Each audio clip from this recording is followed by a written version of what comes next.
Okay, welcome back, everyone. Nice to see you guys back. I'm going to help you guys understand this next topic of integrating the teachings into your life. This is just a short little topic to help you guys understand how to take with what you've been learning over the last 4 days and bring it into your life, because that's where you're going to see the real benefits. You know, it's been great to spend 4 days with you guys, or 3.5 days with you at this point. But the real benefits are going to come when you integrate this into your life. So while we had a great time here and sharing the teachings, as you integrate them into your life, that's where you're going to see the real results. So that's what I have here for you, is some suggestions on how to integrate these into your life. So one thing is, you're going to be potentially interested in attending weekly classes, either in person or online, where you can then attend in-depth learning opportunities like this on an as-needed basis, where you have 5-day retreats or 5-day courses. You attend those periodically throughout the year, but then you'd like to have something weekly that you're just kind of like trickling the teachings in, and that's what you would like to be doing. Then you'd like to be reading this book, Developing a Life Practice, The Path That Leads to Enlightenment, just about 10 to 20 minutes per day.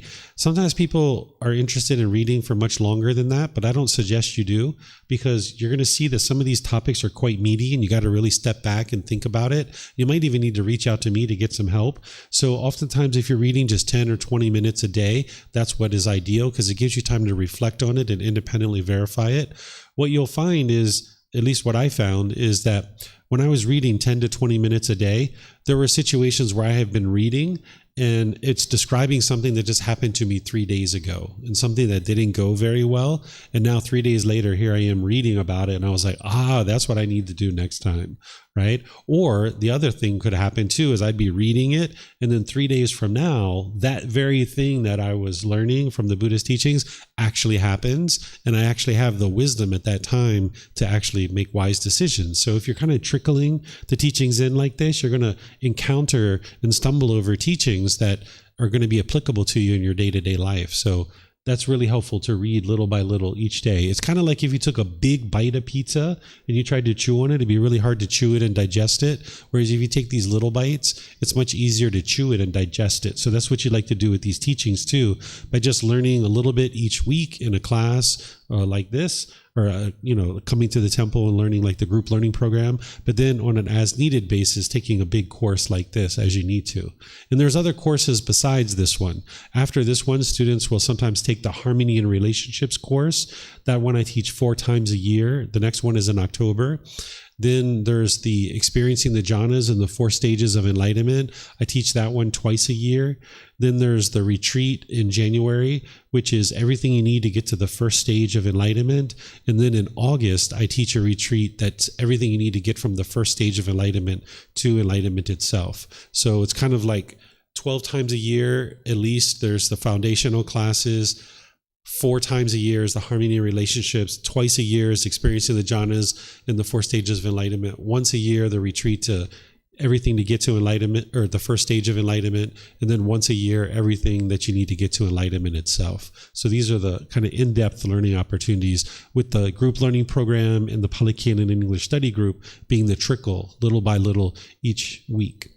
Then you're going to need to develop a meditation practice. You guys have already been working on that here. We've been meditating twice a day. I don't know if you guys have been trying to do some meditation at home. If not, that's okay if you haven't been.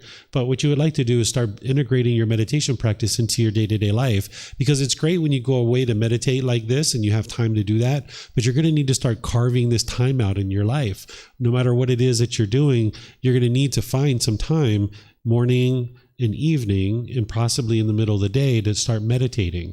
That's going to propel you and keep this momentum that you've created over the last few days. It's going to help that momentum continue to go. So 2 or 3 times a day, you'd like to build up to 30 minutes or more, realizing that this can take 6 to 24 months to be able to build up to. It can take that amount of time. So you're not in a race. You're not in a competition with anybody. You're in your own independent journey. So just gradually build up. If you're at 5 minutes twice a day, okay, that's where you're at, right? But just gradually expand that over time. And that's where you'll see a lot of benefits. Then remember to practice generosity frequently by giving and sharing without any expectation of anything in return. You like to be doing that on a daily basis. And you can find different ways to be able to do that. And it doesn't have to always be money, right? Like I mentioned, it can be just walking into a store and you hold the door for somebody. These are all things. Or you're driving in traffic and you let somebody else in traffic. This is generosity. It will help you tremendously. And then seek guidance from a teacher as you need help. You can ask questions in class, you can post in the Facebook group, you can send private messages, or you can schedule personal guidance. You're going to need that because learning in class is one thing, but having it relate to your specific issue, that's where the wisdom really starts to build up. Because students oftentimes will take these classes and then when they're experiencing certain challenges, they'll ask for help and then they can like, oh, that's how I apply it. And it makes so much more sense for them when they're relating it to a specific challenge that they're having. So feel free to reach out. There's no limit on the amount of time that you can spend with me to be able to learn these teachings on a one-on-one basis. So do you guys have any questions on any of these things? No? Okay.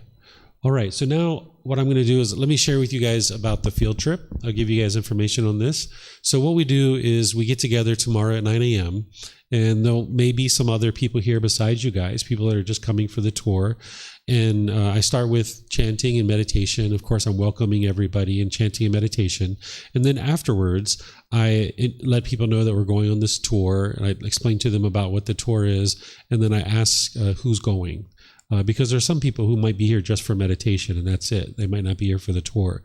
So we usually take a count of hands and then however many people we have, I usually organize a red truck to be able to take us to Wat Umong, which is the first temple. It's a forest temple. Then from there, it takes us to a restaurant up on Doi Suthep, and we eat lunch there. It's a Hill Tribe restaurant. They have a really thick menu of lots of different foods. They have anything you can imagine. They have vegetarian, vegan, meat dishes. They have coffee, smoothies, anything you'd like. And if they don't have something that you like, they'll actually go get it somewhere else. I've seen them do that before where they go get it for you. So it's not going to be as fancy as the restaurant we went to today. There's no air conditioning or anything like that, but it's really good food. Okay, so we'll eat there. Then we'll go into Wat Doi Suthep, which is the temple on the mountain. And then we get back here usually around 4:30 or 5. And what the students do is they usually share the cost of the red truck. And it usually ends up being about 200 or 300 baht for each student.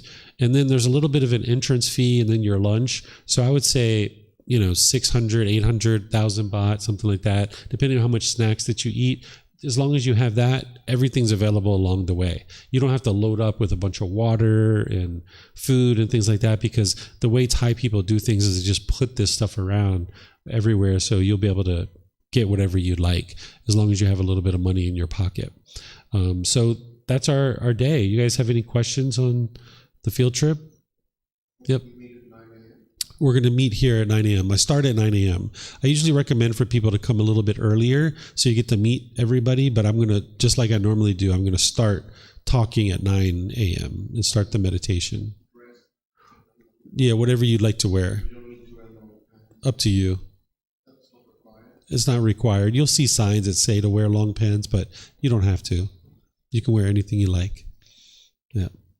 If anybody says anything to you, you just, okay. Thank you. And just smile. Yeah. Yeah. Okay, so that's our tour. And what I do is I essentially tour you around both temples. I spend about 1.5 hours, 2 hours at Wat Umong, showing you the artwork, the architecture, the symbolism. I go to the Wat Doi Suthep, do the same thing. And it's kind of like a classroom without walls that you'll get to learn as we're walking together, we're having conversations and things like this. And by visiting 2 different temples on the same day, you get to see the difference because there's 2 branches of Buddhism here in Thailand. There's what we call Dhammayut and Dhammagai. And in kind of layman terms, we call it forest temple and city temple, but not all the temples are in the city. So about 90% of them are Dhammagai.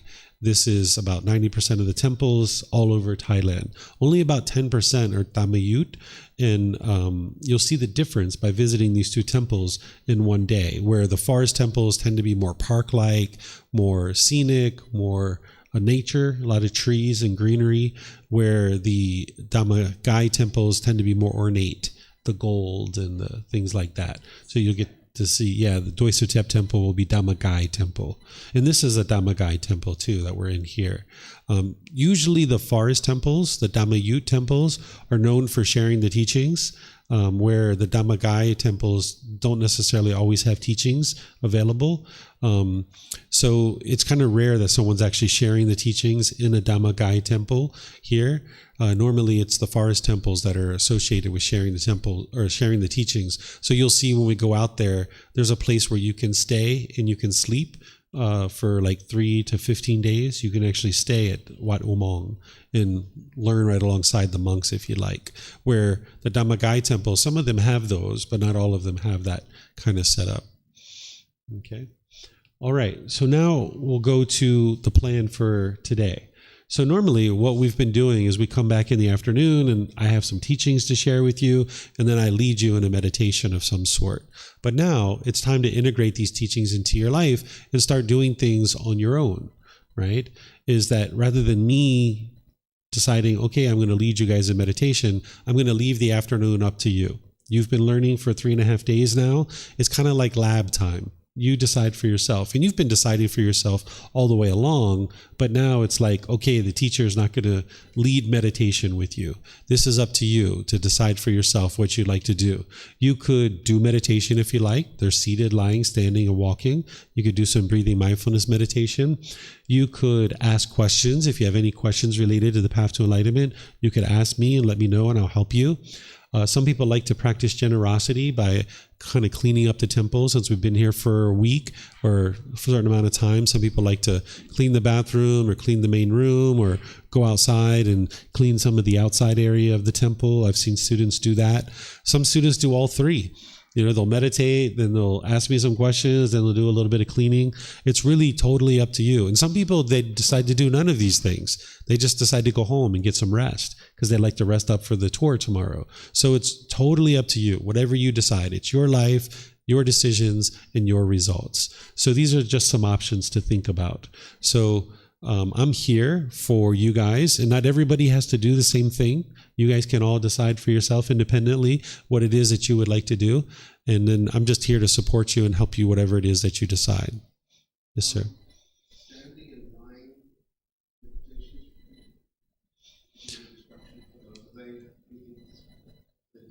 I explained it. I explained the position. What you're doing with the mind, it's the same thing. So if you're sitting doing this, the lying meditation, you're lying on your back, face up, and you're doing the same thing with the mind. And then the standing, you stand up with your hands in front, to the sides, or behind, and you just stand there and do the same thing with the mind. And then remember, I explained in the different situations, like in the lying is really good if you have pain in the body. Standing is good if your mind is sleepy and falling asleep, or if you're standing at the bus stop or something like that. Mm-hmm. Question? Would it be okay if I dust the shrine in the back? Yeah, you can do anything you like. There are supplies inside this room right here. This is kind of a de facto storage room. So anything we have is in there. Yeah, door number 1. There are some cleaning supplies in the bathroom too, for the bathroom cleaning. Some students like to do that. So between those 2 rooms, you'll find what you need. And if you don't, there's a place across the street that sells all that kind of stuff.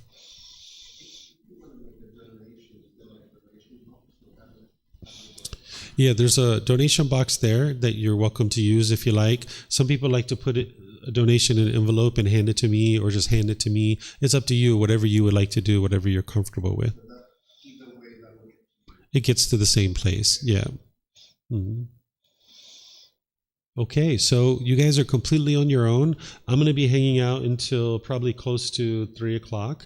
If you guys leave before 3 o'clock, then I'll leave before 3 o'clock. My son has a basketball game today, his first basketball game. So he asked me if I would come to his game. So I'm going to go out there. But otherwise, I'll just be hanging out here in case you guys have questions or anything you'd like to ask me. Feel free to do that. And it's been lovely having you guys in class. And as you guys need support beyond this course, just feel free to reach out to me. I'm here to help you. Okay? So have a lovely day, and I'll probably see you tomorrow for the tour. Okay? Yep. Here. Okay.